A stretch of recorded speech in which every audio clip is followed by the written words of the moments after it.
وعلى آله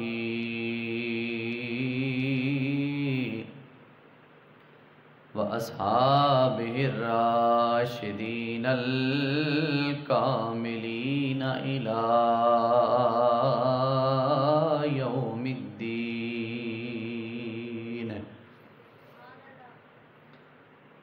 أما بعد، أعوذ بالله من الشيطان الرجيم. بسم الله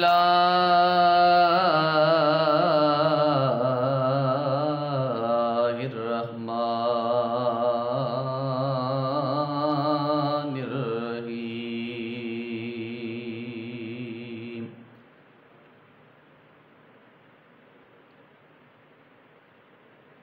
وَلَنَبْلُوَنَّكُمْ بِشَيْءٍ مِّنَ الْخَوْفِ وَالْجُوعِ وَنَقْصٍ مِّنَ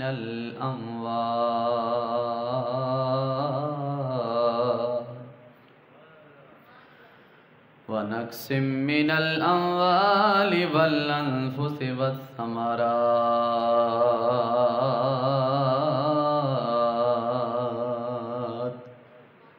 وَبَشِّرِ الصَّابِرِينَ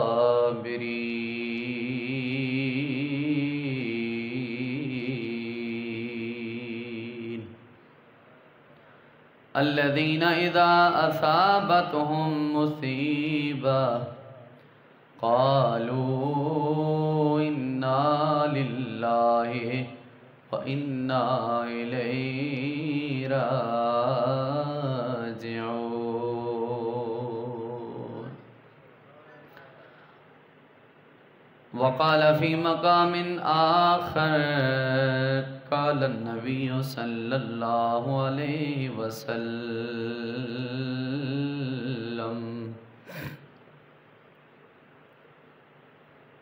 حسین منی وأنا من الحسین.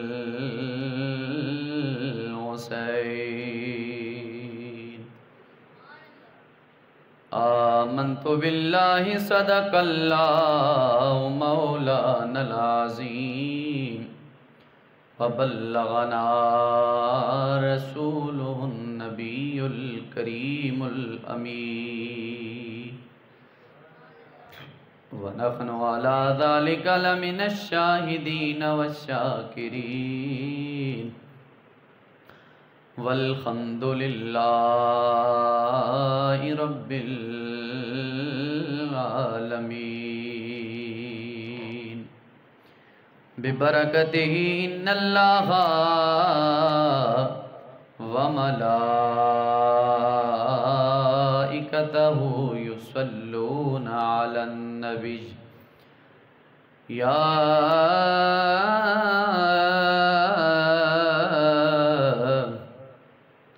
ایھا الذین آمنوا صلوا علیہ وسلموا تسلیما.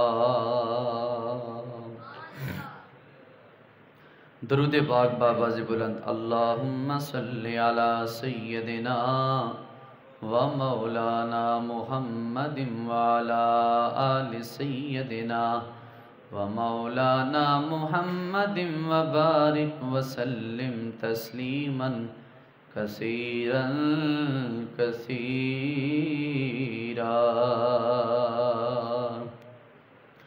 تو پڑھیے الصلاۃ والسلام علیک یا سیدی یا رسول اللہ وعلی آلک وصحابک یا سیدی یا حبیب اللہ.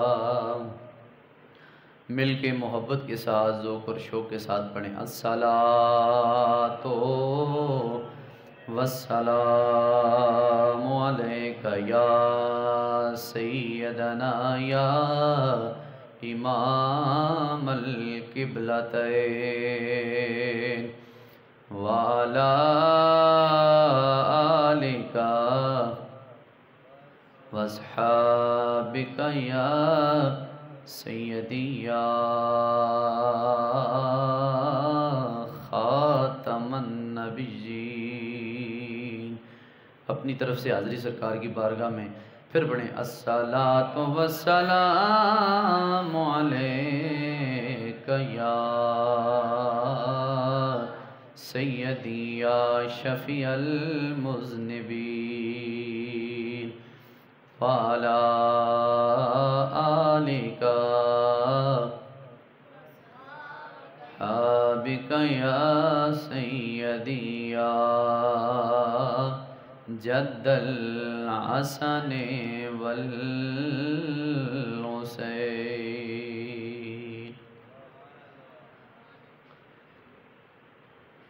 مزار مصطفیٰ پر شام ہوتے ہی امام آئے،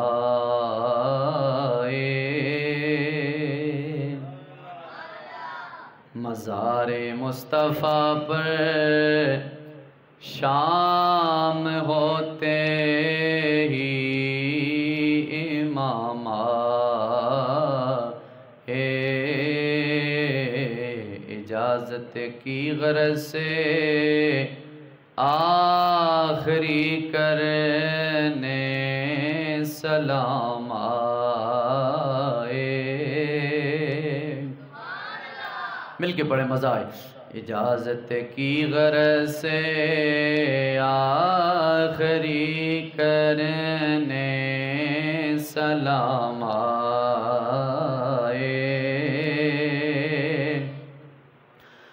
کہا رو کر سلام تاجدار عالم امکان، سلام سید عالم، سلام سرور ذیشان،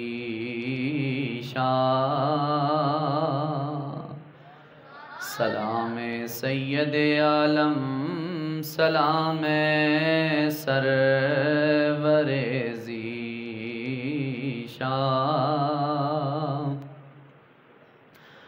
ذرا حجرے سے نکلو ہیں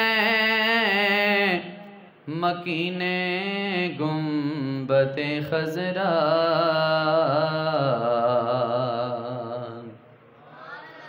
ذرا حجرے سے نکلو ہیں مکین گنبد خضرا،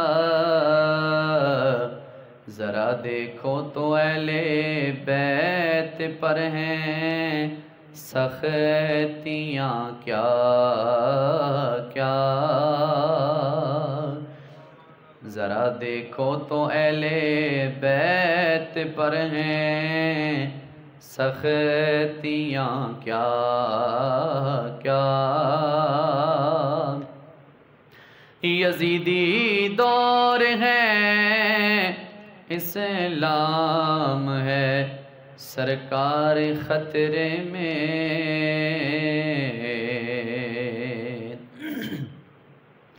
یزیدی دور ہے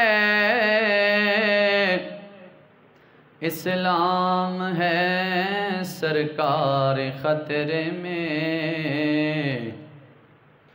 نواسا آپ کا اس وقت ہے دشمن کے نرغے میں،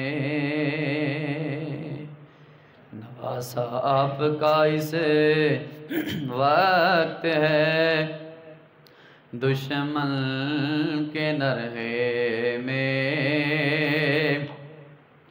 ہماری بے بسی درماندگی کی لاج رکھ لینا،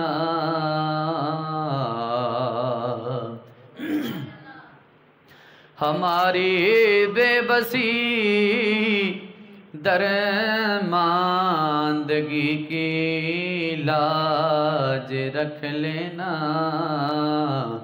ہمیں نظروں میں اپنی صاحب معراج رکھ لینا، ہمیں نظروں میں اپنی صاحب معراج رکھ لینا۔ بس اب ہے قبلہ دین مجھ کو جانے کی اجازت ہو،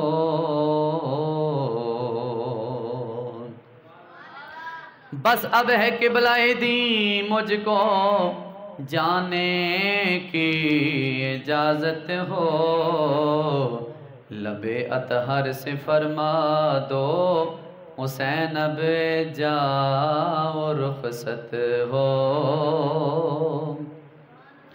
لب اطہر سے فرما دو حسین اب جاؤ رخصت ہو، مدینے سے کونین کا نور نظر نکلا، مدینے سے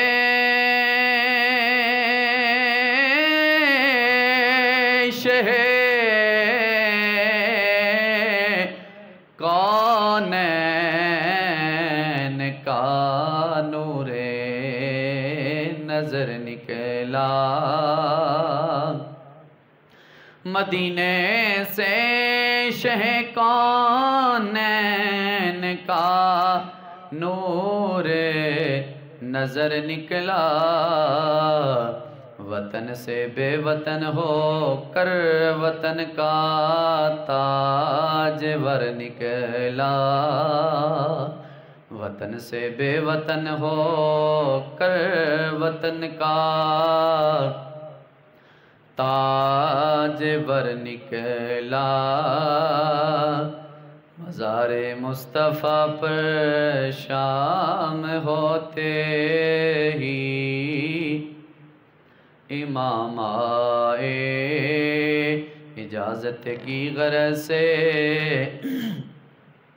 آخری کرنے سلام آئے۔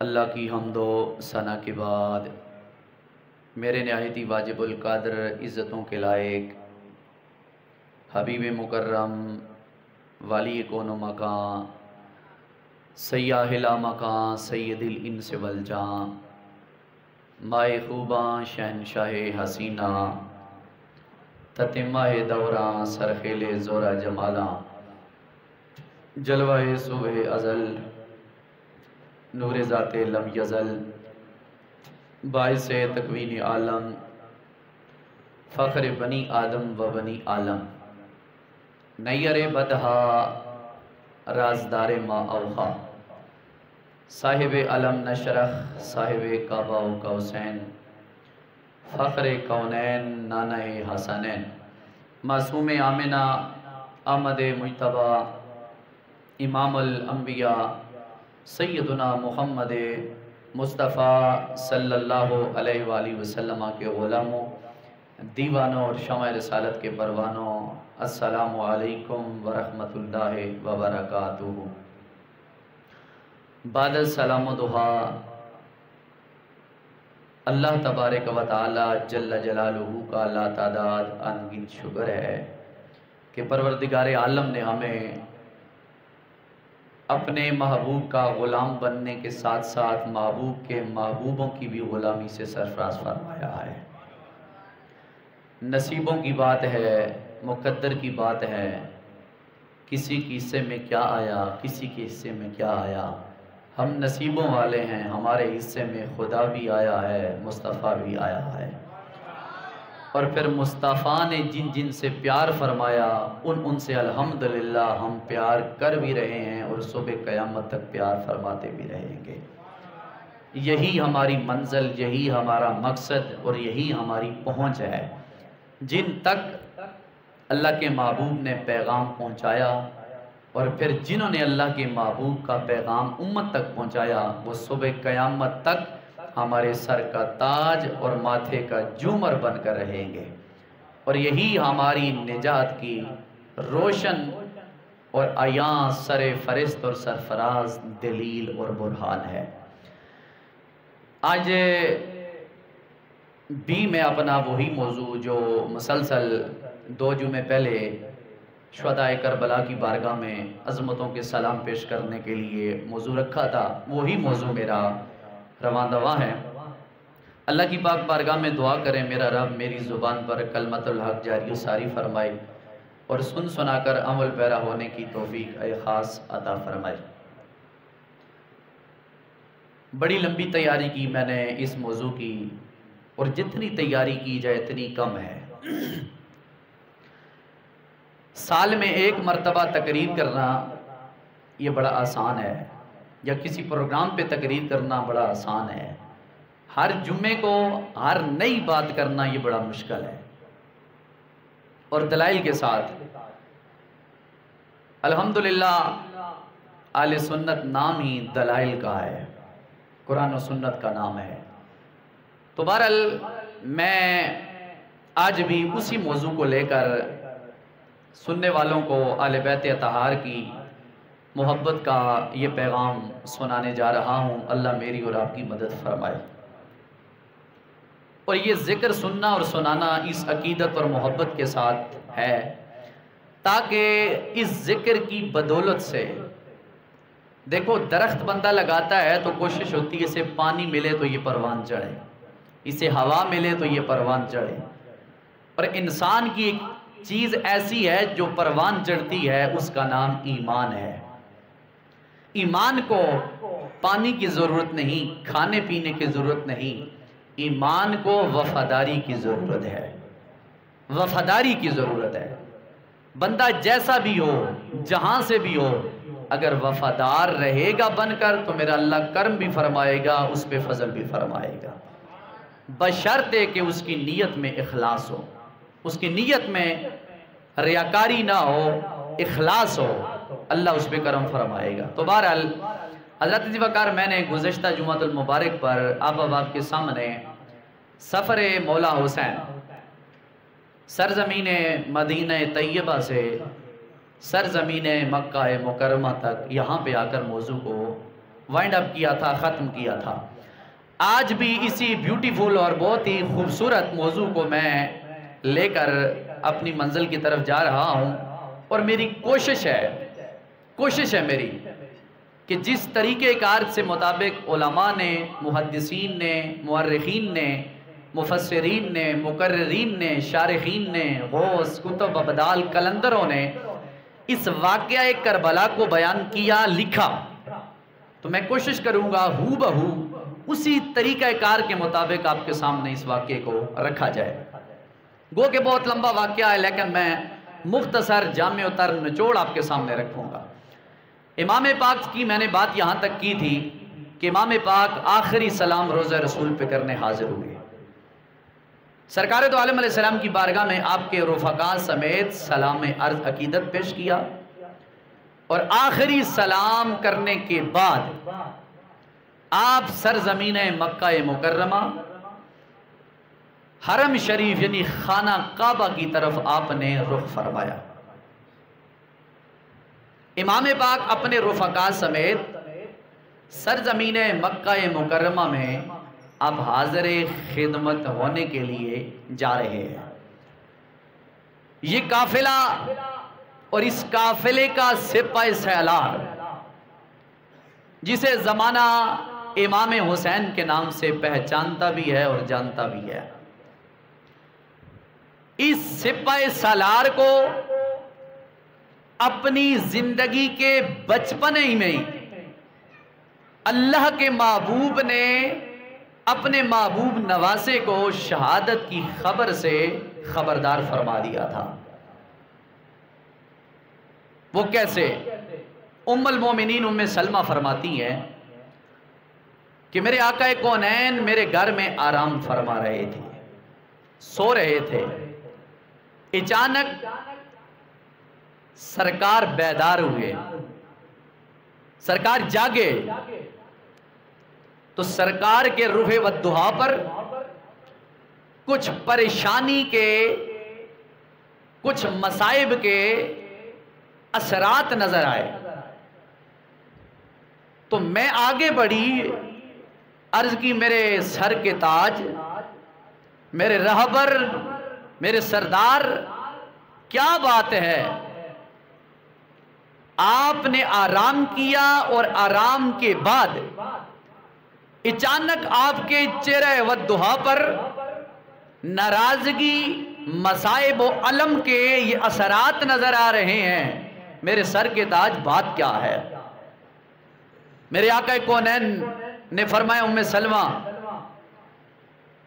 دو روایتیں ہیں، دونوں میں پیش کرنے جا رہا ہوں اور توجہ سے آپ سماعت فرمائیں۔ فرمایا میرا حسن اور میرا حسین دونوں میرے شہزادے ہیں اور دونوں میرے دین کی سربلندی کی خاطر اپنا آپ قربان کریں گے، لیکن یہ جو بیٹا میرا حسین ہے یہ میری امت کے لوگ سنقتلو، اسے جناب والا عنقریب قتل کریں گے۔ اور ابھی ابھی جبریل نے مجھے آ کر یہ مٹی دی ہے، مٹی جو میرے ہاتھ میں موجود ہے، یہ مٹی جبریل نے مجھے آ کر دی ہے کہ پیارے آپ کی امت کے کچھ لوگ پیارے نواسے کو شہید کر دیں گے، اور شہادت کی سب سے بڑی دلیل اور خبر یہ ہوگی کہ جب یہ دی ہوئی مٹی نہیں رہے گی، خون میں بدل جائے گی، تو سمجھ لینا تمہارا نواسہ کربلا کے میدان میں شہید ہو جائے گا۔ اب یہ خبر اللہ کے محبوب دے رہے ہیں، اپنی زندگی میں دے رہے ہیں، اور امام حسن و حسین کا حالت بچپن ہے، لڑکپن ہے۔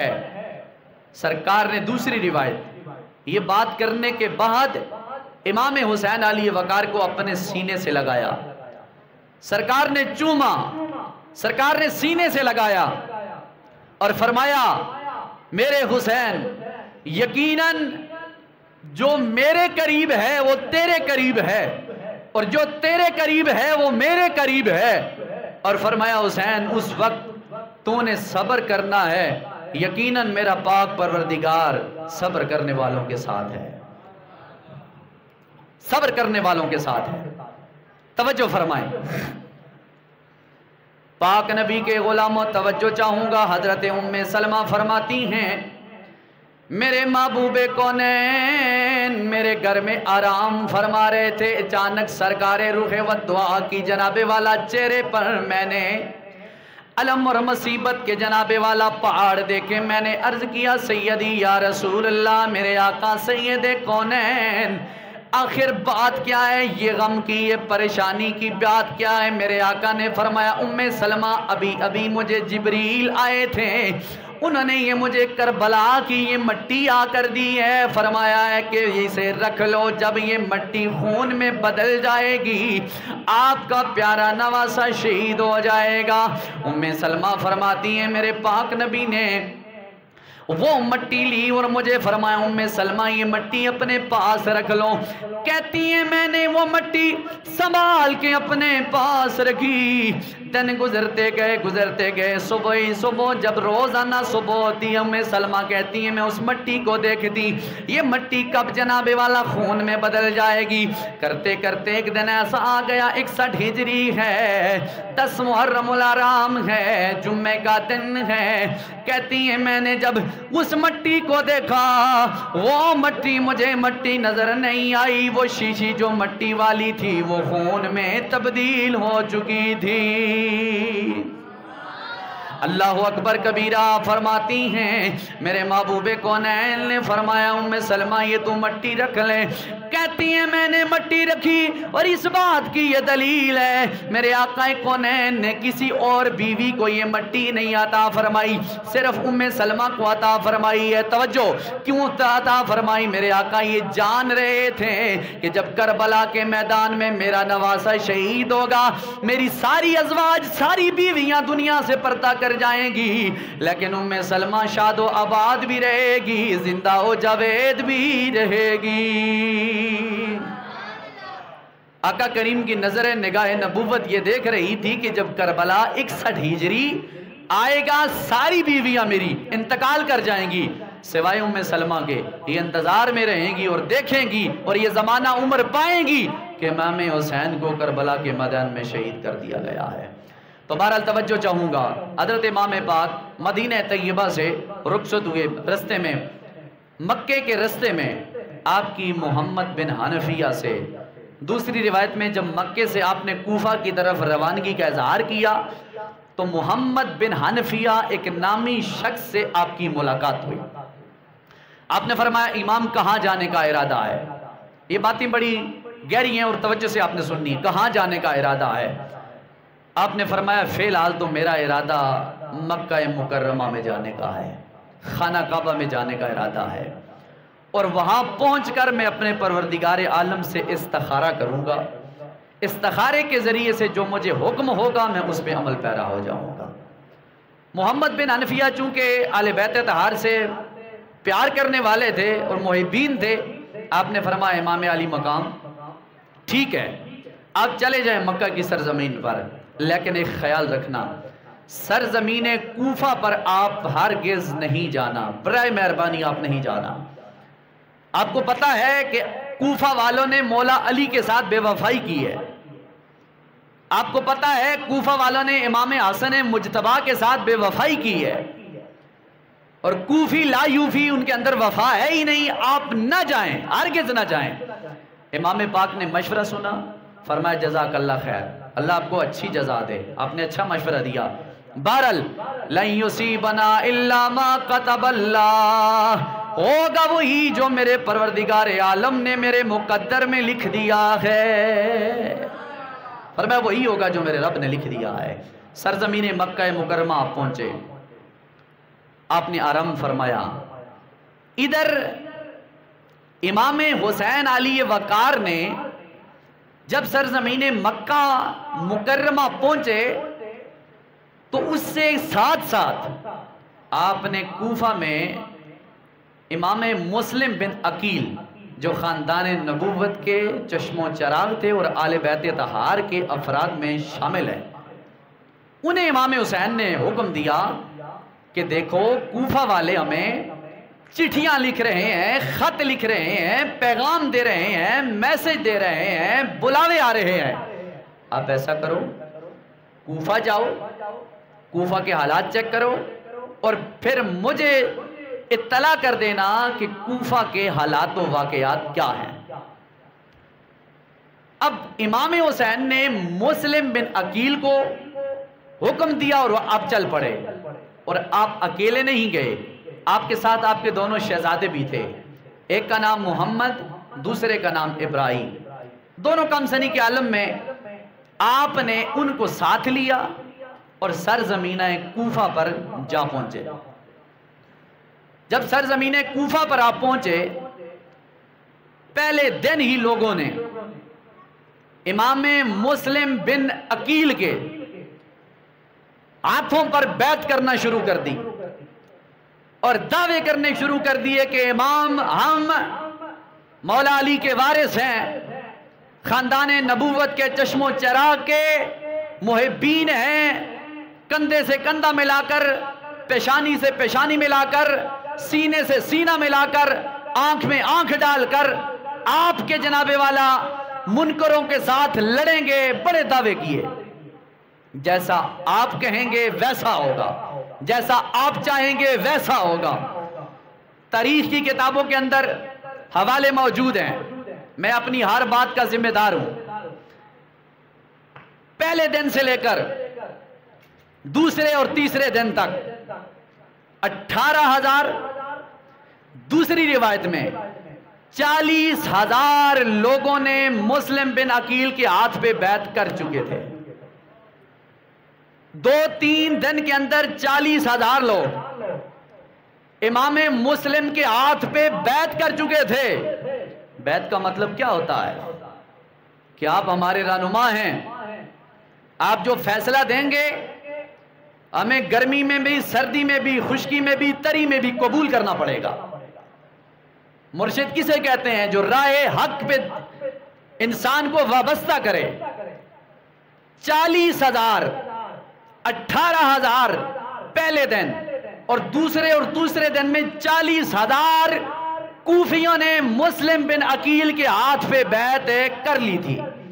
جب یہ جوش، یہ ولولہ، یہ محبت، یہ الفت اور چاہت، یہ نزعت اور محبت مسلم بن عقیل نے آل کوفہ کی دیکھی تو آپ نے پیغام لکھا۔ کس کے نام؟ امام حسین علی وقار کے نام، کہ پیارے بھائی کوفہ کے حالات بالکل درست ہیں، کوفہ کے لوگ مرنے مٹنے پہ تیار ہیں، کوفہ کے لوگ ہمارے اشاروں پہ چلنے کے لیے تیار ہیں، بس آپ دیر نہ کریں، آپ آ جائیں اور اعلان کریں۔ آپ سارا کوفہ آپ کے جناب والا محبین کا ہے، آپ کے چاہنے والوں کا ہے، آپ اعلان کریں، آپ کو اشاروں پہ جان دینے کے لیے وہ ہمہ وقت تیار تھے، تیار ہیں اور تیار رہیں گے۔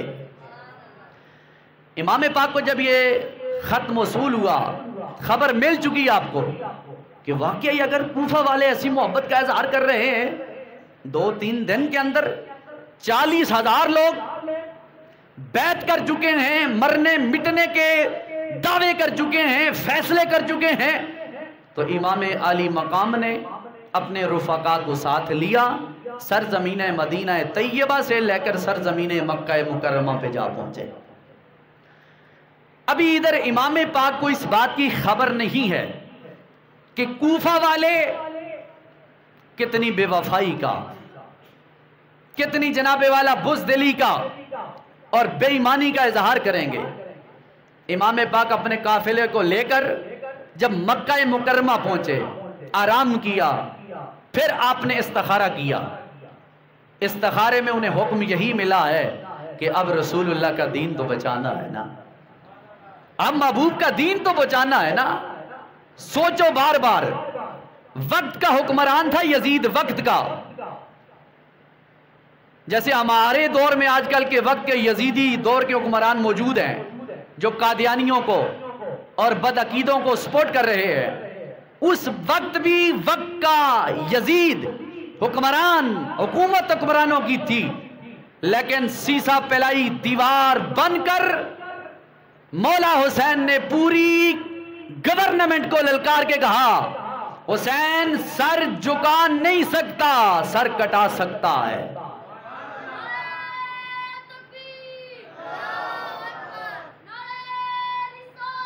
یا رسول جزاک اللہ، توجہ فرمائیں۔ امام پاک نے وقت کے یزیدیوں کے سامنے پوری گورنمنٹ حکومت کو چیلنج کیا، بدتر تن کدھر اور ساری گورنمنٹ کدھر، سرکاری فوج کدھر، پولیس کدھر، ادارے کدھر، لیکن مولا حسین نے یہ ثابت کیا ہے کہ اگرچہ وقت کا یزیدی حکمران بھی حسین کے مقابلے میں آئے گا، حسین سر تو کٹائے گا، سر جھکائے گا نہیں۔ آپ نے جناب والا مکہ مکرمہ سے کوفہ کا سفر ارادہ شروع فرما لیا۔ رستے میں آپ کی ملاقات شاعر فرزدق سے ہوئی، عبداللہ بن مطیع سے ہوئی، جمیع آپ کے محبین سے ہوئی۔ وقت مختصر ہے، سب نے یہ حکم دیا محبت کے طور پر کہ حسین علی وقار کہاں جانے کا ارادہ؟ فرمایا کوفہ۔ فرمایا دیکھو آپ کو پتا ہے کوفہ والے بے وفا لوگ ہیں، یہ آپ کے دشمن، آپ کے باپ کے دشمن، آپ کے بھائی کے دشمن، آپ مت جائیں ان کے سامنے اور نہ جائیے۔ آپ نے فرمایا میں نے عزم سمیم، یعنی سمیم کا مطلب ہے پختہ ارادہ کر لیا میں نے، اب میں جاؤں گا اور نانے کا وعدہ نبھاؤں گا۔ المختصر امام پاک کربلا کے میدان میں نہیں پہنچے، مقام سالبہ ایک جگہ کا نام ہے۔ امام پاک جب اس مقام پر پہنچے تو آپ کو خبر کیا ملی؟ خبر یہ ملی کہ حسین آپ کے چشم و چراغ خاندان نبوت کے مسلم بن عقیل اور آپ کے دونوں بچوں کو محمد اور ابراہیم کو شہید کر دیا گیا ہے۔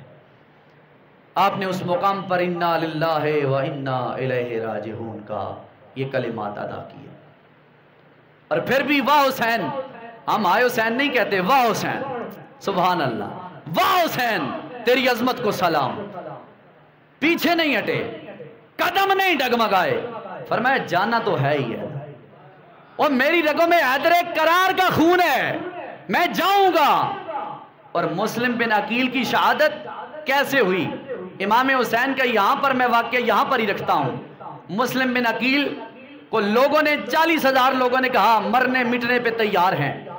یزید کے پالتی کتوں نے جب دیکھا کوفہ کے اندر 40,000 لوگ امام حسین کی محبت میں مسلم بن عقیل کے ہاتھ پہ بیعت کر چکے ہیں، تو اس وقت کے یزیدیوں میں سے 2 یزیدی، انہوں نے خط لکھا یزید کو، مختار بن ثقفی اور ایک اور نام تھا، انہوں نے خط لکھا، کیا لکھا کہ کوفے کے اندر مسلم بن عقیل کے ہاتھ پر 40,000 لوگوں نے بیعت کر لی ہے، اور جو کوفے کا گورنر ہے نعمان بن بشیر، یہ بڑے رحمدل انسان تھے، اس نے ابھی تک کچھ ان کے خلاف کارروائی نہیں کی۔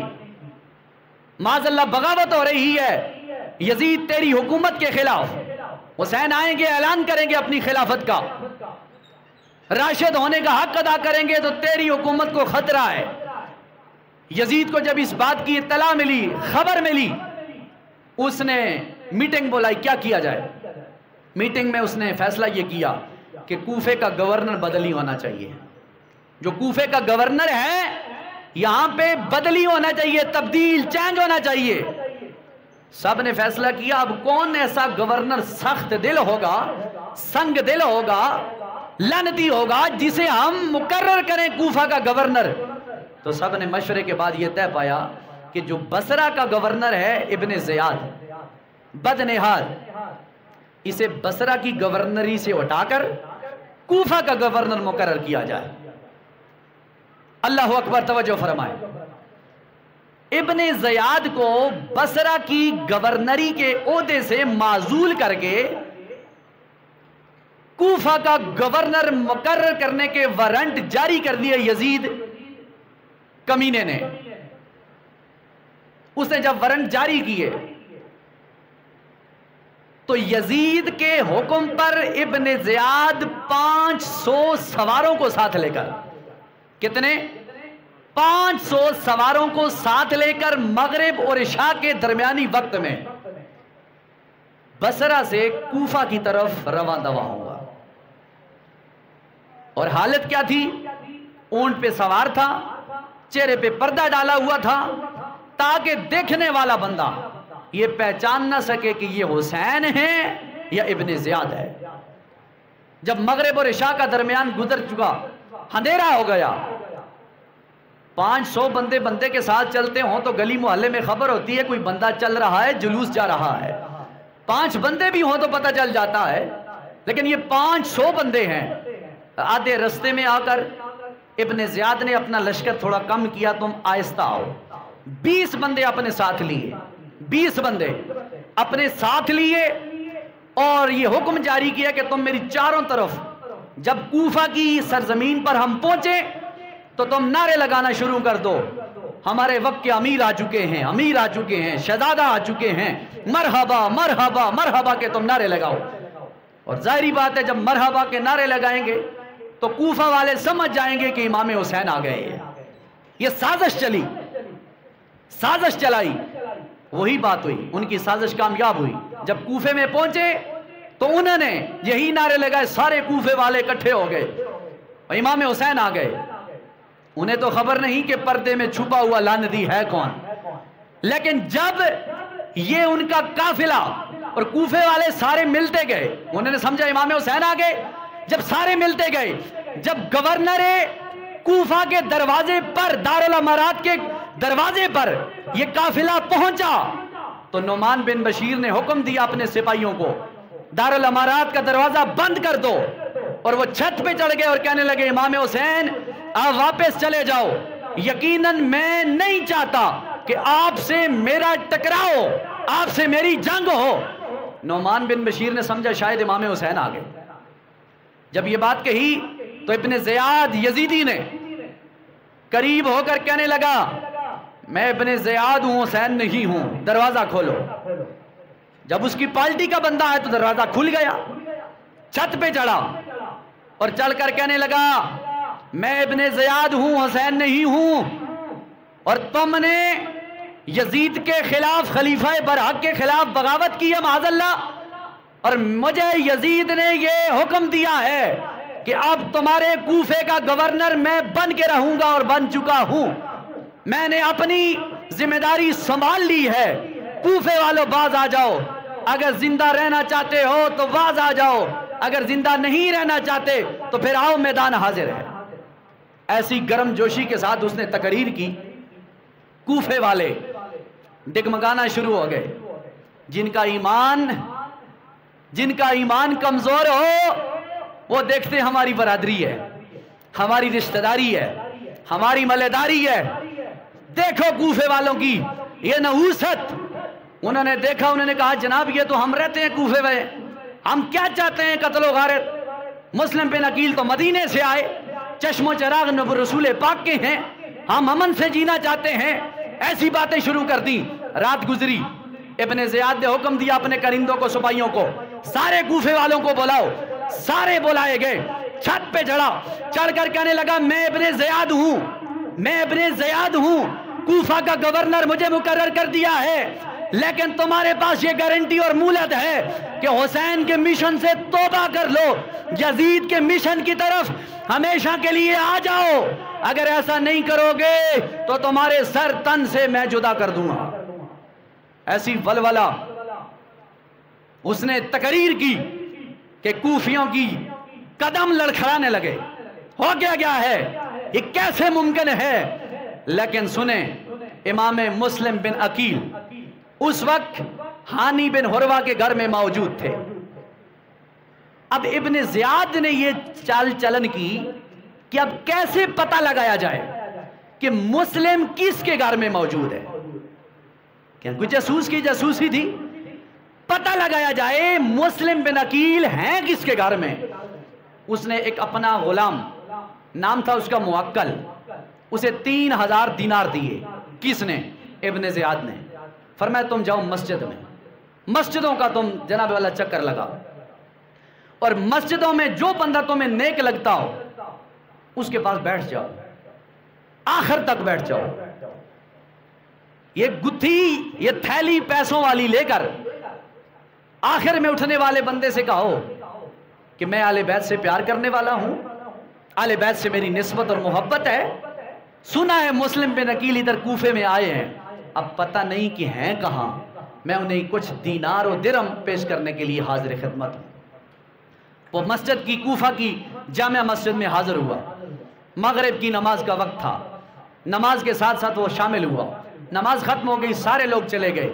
ایک شخص، نمازیوں کی عادت ہے ہر مسجد میں ایک بندہ آخر میں جاتا ہے، آخر میں ایک بزرگ جا رہے تھے، آخر میں نماز پڑھتے رہے، یہ بھی بیٹھا رہا۔ توجہ، جب وہ بزرگ جانے لگے تو کہا علی جا، معذرت کے ساتھ میری ایک بات سن لیں، میں مسافر ہوں، شام کا رہنے والا ہوں، اور میں امام حسین کی محبت میں، مسلم بن عقیل کی محبت میں یہاں آیا ہوں۔ اب یزیدی دور ہے اور ان کو تلاشی کے اس چکر میں لگا ہے، تو میں یہ چاہتا ہوں کہ مجھے ان کا ٹھکانہ مل جائے اور اس مصیبت کے وقت میں ان کی کچھ مدد کر سکوں، میں ان کی کچھ مدد کر سکوں۔ وہ بزرگ اس کی باتوں میں آ گئے، اس نے کہا اتنا محبین ہے، پیسے بھی ساتھ لیے ہوئے۔ اس نے کہا ٹھیک ہے، میں تجھے ٹھکانہ بتا دیتا ہوں، پر بتانا کسی کو نہیں۔ اب وہ چال میں چل گئے، بزرگ تھے، مومن کا آئینہ ہے، جیسا بندہ خود ہوتا ہے دوسرے کو بھی تصور کرتا ہے۔ اللہ اکبر، اس نے بتا دیا کہ ہانی بن حروہ کے گھر میں مسلم بن عقیل موجود ہے۔ اب وہ اسی وقت حاضر ہوا. مسلم بن عقیل وہاں پر موجود تھے اور چند ساتھی آپ کے اہل بیت اطہار سے پیار کرنے والے جو چند گنے چنے رہ چکے تھے وہ موجود تھے. 30,000 درہم و دینار پیش کیے. فرمایا میں آپ سے پیار کرنے والا ہوں، یہ آپ رکھ لیں. مسلم بن عقیل نے ایک شخص کو دیے کہ اپنے پاس رکھ لو. خود قبول نہیں کیے، فرمایا اپنے پاس رکھ لو. اب یہ بندہ موکل ابن زیاد کا جاسوس 1 دن 2 دن 3 دن لگاتار 3 دن صبح سب سے پہلے آتا، شام کو سب سے آخر میں جاتا، جو باتیں ہوتی ریکارڈ کرتا اپنے ذہن میں اور شام کو جا کر ابن زیاد بدنہاد کو بتا دیتا. جب 3 دن گزر گئے ابن زیاد نے ہانی بن حروہ کو اپنے دربار میں بلانے کے لیے حکم جاری کیا.